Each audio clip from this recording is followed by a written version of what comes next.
wabarakatuh. Kita ketemu lagi dalam acara ngaoso ngaji wulan poso yang diselenggarakan oleh MWC Nganjuk Kota. Semoga menambah keberkahan keimanan kita di dalam menjalani bulan Ramadan pada tahun ini. Alhamdulillah. Allahumma sholli ala sayyidina Muhammad abdika wa nabiyika wa rasulika nabil ummi wa ala alihi wa sahbihi wa salim taslima bi qadri azamati dzatika fi kulli waqtin wa hin. Para pemirsa dimanapun yang kami cintai, ada salah satu sahabat Rasulullah yang bernama Abdullah bin Umar radhiyallahu anhu. Suatu saat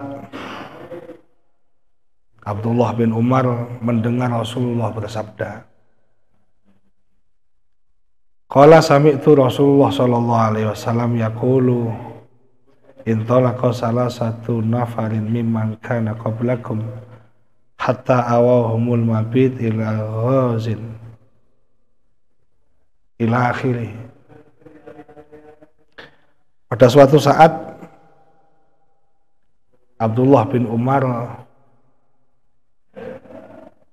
diberitahu oleh Rasulullah SAW. Rasulullah bersabda, dahulu ada 3 orang sebelum kalian yang suatu saat orang tersebut menginap di salah satu gua setelah melakukan perjalanannya. 3 orang tersebut akhirnya masuk dalam gua, yang akhirnya tanpa dinyana dan diduga 3 orang tersebut tertutup oleh batu yang menutupi 3 orang tersebut, sehingga 3 orang tersebut tidak bisa keluar dari dalam gua. Mereka bertiga berusaha mendorong batu, ternyata tidak sampai juga untuk bisa keluar karena saking besarnya batu yang menutupi gua tersebut. Salah satu dari 3 orang tersebut berkata, kita akan kehabisan tenaga untuk memindahkan batu tersebut dari dalam gua ini, karena itu tidak mungkin kita lakukan.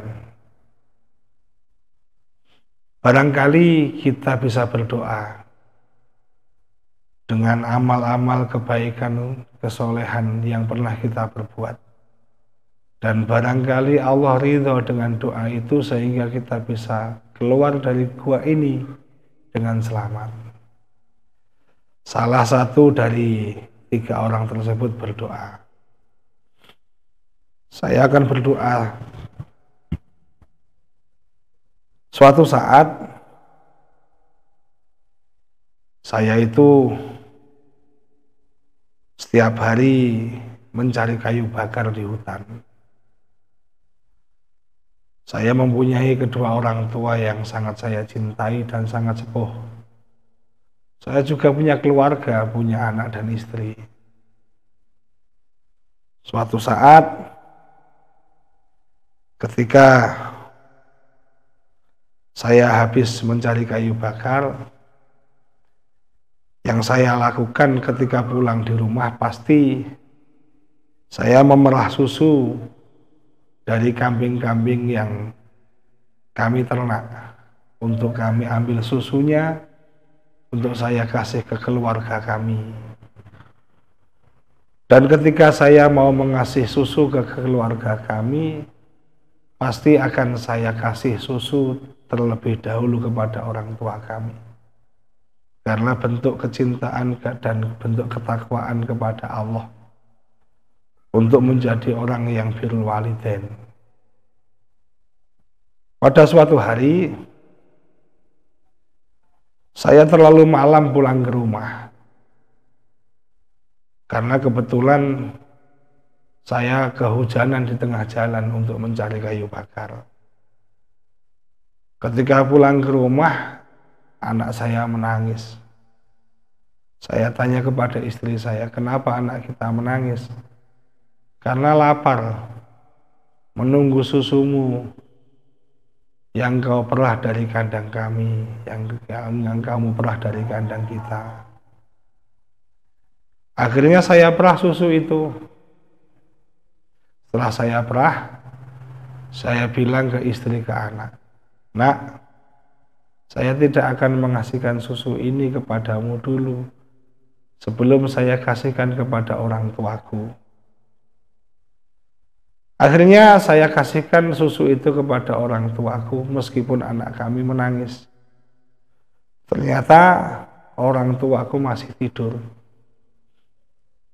Saya tunggu sampai orang tua saya itu bangun. Lama, akhirnya orang tua saya itu bangun. Padahal di sisi yang lain anak saya itu menangis mengharapkan antrian susu tersebut. Saya kasih ke orang tua saya susu itu. Saya ditanya, kenapa anakmu menangis? Karena menunggu susu. Saya tidak mau memberikan susu sebelum kepada panjenengan dahulu. Diminum susu itu oleh orang tua saya, kasih ke anakmu supaya tidak menangis. Barangkali karena amal ini Allah ridho, dicatat sebagai amal birrul walidain, karena saya lebih mengutamakan orang tua daripada siapapun. Akhirnya batu itu terbuka sedikit, tapi tetap tidak bisa keluar. Akhirnya orang tadi bicara, berkata pada yang lainnya, sekarang kamu berdoa dengan apa yang menurut kamu pernah kamu lakukan dan itu mungkin diridhoi oleh Allah. Orang nomor 2 akhirnya berkata, saya itu mempunyai seorang sepupu yang sangat cantik. Saya sangat suka dengan dia mulai dari dahulu. Bahkan di angan-angan kami, suatu saat dia akan saya minta untuk menjadi istriku. Ternyata setelah lama-lama kami sama besarnya, saya datang kepada orang tuanya. Yang tidak lain adalah paman saya. Paman, saya suka dengan anak paman. Paman bilang, bicara saja dengan dia. Kalau dia mau tidak apa-apa. Saya bilang dengan dia, saya suka dengan kamu. Ternyata dia bilang, saya tidak suka dengan kamu. Karena ada satu alasan yang menyebabkan saya tidak suka dengan kamu. Akhirnya singkat cerita kami terima keputusan dia. Meskipun dalam hati saya masih suka dengan dia. Suatu saat dia datang kepada saya karena satu kebutuhan. Dia membutuhkan uang 100 dirham. Dia ingin meminjam uang tersebut. Ketika itu saya punya uang yang dia inginkan 100 dirham. Saya bilang kepada dia, saya bisa menghutangi kamu, tapi saya syarati, saya punya satu syarat. Apa itu syaratnya? Syaratnya adalah saya menginginkan tubuhmu. Akhirnya dia karena terpaksa, dia mau. Baik, kalau itu memang keinginanmu, karena saya butuh uang tersebut, saya mau. Begitu uang itu saya serahkan di dalam kamar, ketika dia itu akan kami tiduri, tanpa dinyana-nyana dia bilang, apakah sudah kamu pikirkan?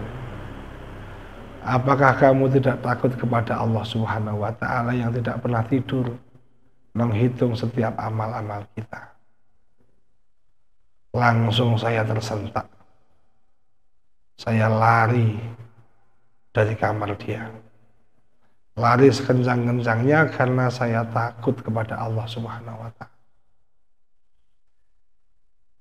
Saya berdoa kepada Allah malam ini, ya Allah, barangkali Engkau ridho dengan apa yang telah saya lakukan malam itu, lari dari maksiat, takut kepada azab-Mu. Barangkali Engkau ridho, ya Allah, tolong buka batu ini.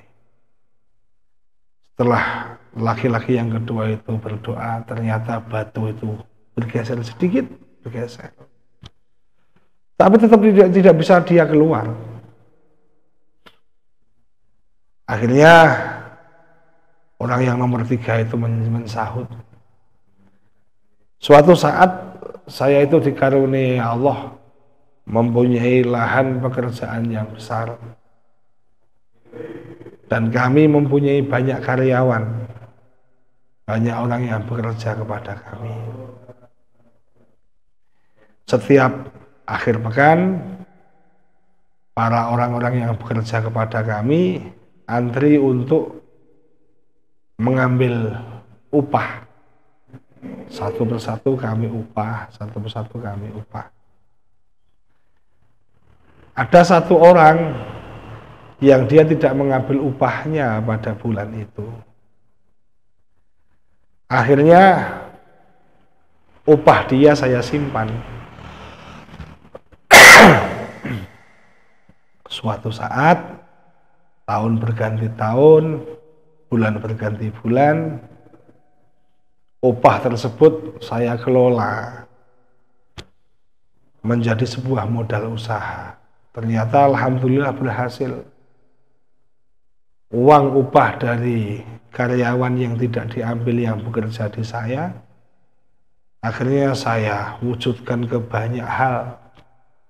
Menjadi kambing, menjadi kuda, menjadi unta, menjadi banyak. Suatu saat dia datang kepada kami. Wahai majikanku, apakah engkau masih ingat kepadaku? Saya jawab, oh ya, saya ingat kepadamu. Dahulu berapa tahun yang lalu kamu bekerja kepada kami dan kamu belum mengambil upahmu di kami. Ya karena itu saya datang ke sini untuk mengambil upahku. Akhirnya saya jujur kepada dia. Wahai anak muda, upahmu saya jadikan modal usaha. Akhirnya sekarang menjadi banyak. Menjadi ini, menjadi ini, menjadi ini, menjadi kambing, menjadi ternak, menjadi ini. Dan semua ini adalah milikmu. Karena ini adalah modal dari upahmu yang tidak kamu ambil. Akhirnya oleh dia diambil semua. Yang menurut dia adalah haknya. Saya berdoa kepada Allah malam ini, ya Allah, barangkali karena kejujuranku malam itu kepada orang yang pernah dia tidak mengambil upah untuk saya jadikan modal. Barangkali engkau ridho panjenengan buka batu ini supaya kami bertiga bisa keluar. Akhirnya batu tersebut terbuka. Sampai ketiga orang tersebut akhirnya bisa keluar dari gua itu. Para hadirin yang kami muliakan, yang dicintai oleh Allah Subhanahu wa Ta'ala, dimanapun berada. Hikmahnya adalah bahwa kita itu diperbolehkan tawasul dengan amal soleh yang kita perbuat, dengan amal soleh yang kita telah amalkan, telah lakukan. Kita bisa berpikir bagaimana sengsaranya jika kita sowan kepada Allah Subhanahu wa Ta'ala, tidak membawa satu amal pun yang bagus kepada Allah. Alangkah bingungnya kita, alangkah hinanya kita, alangkah sengsaranya kita. Karena itu, mumpung kita diberi waktu kepada Allah, diberi kesehatan, diberi kesempatan, mari kita perbanyak amal-amal soleh, yang kelak suatu saat amal itu akan kembali ke kita. Seberapa besar amal itu, seberapa banyak amal itu, pasti amal itu akan kembali kepada kita. Karena amal itu bisa menjadi wasilah kita sowan kepada Allah Subhanahu wa Ta'ala. Jangan sampai kita menjadi orang yang kecewa, menjadi orang yang getun ketika kita sowan kepada Allah. Kita tidak membawa sedikit amal. Itu sama dengan kita akan perang tapi kita tidak membawa senjata. Bagaimana mungkin kita akan menang? Maka dari itu, mumpung ini bulan Ramadan, mari kita banyak tingkatkan amal soleh kita. Kita banyak tinggalkan amal kebaikan kita. Semoga Allah memanjangkan, semoga Allah menerima semua amal-amal kebaikan kita. Hadanallahu wa iyyakum ajmain. Ihdinas siratal mustaqim. Assalamualaikum warahmatullahi wabarakatuh.